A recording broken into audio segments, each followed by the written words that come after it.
کسی زمانے میں ایک غیر مسلم نے اسلام قبول کیا تو اس سے پوچھا گیا کہ اسلام کی کس بات نے تجھے متاثر کیا؟ تو وہ بولا کہ صرف ایک واقعہ میری ہدایت کا سبب بن گیا۔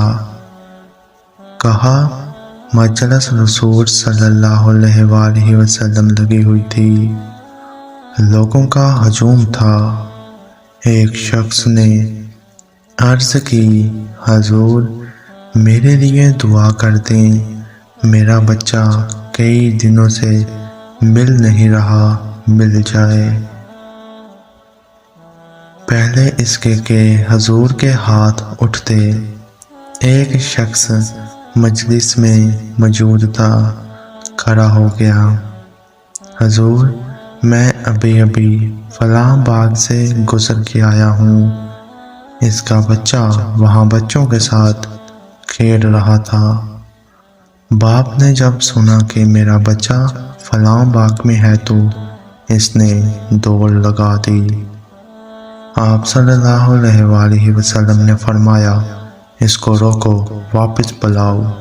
اس نے کہا، حضور آپ جانتے ہیں کہ ایک باپ کے جذبات کیا ہوتے ہیں؟ کہا اچھی طرح سے آگاہ ہوں، لیکن تمہیں بلایا ہے، بلانے کا بھی ایک مقصد ہے۔ اس نے کہا جی حضور، ارشاد فرمائیں۔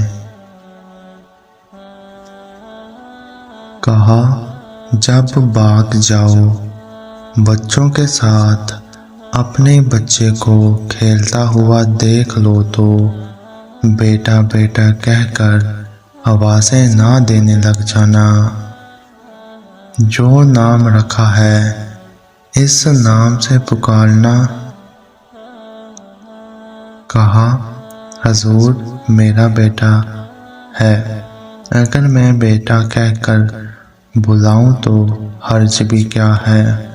فرمایا تم کئی دنوں کے بچھڑے ہو، تمہارے لہجے میں بلا کا رس ہوگا، اور تم نہیں جانتے کہ کھیلنے والوں میں کوئی یتیم بھی ہو، اور جب تم اپنے بیٹے کو بیٹا کہہ کر پکارو گے اتنا میٹھا لہجہ ہوگا تو اس کے دل پر چوٹ لگے گی اور کہے گا کاش آج میرا بھی باپ ہوتا، مجھے بیٹا کہہ کر پکارتا۔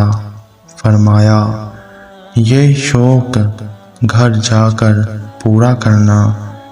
آپ نے فرمایا کسی بیوہ کے سامنے اپنی بیوی سے پیار نہ کرو، غریب کے سامنے اپنی دولت کی نمائش کرنے سے روکا گیا۔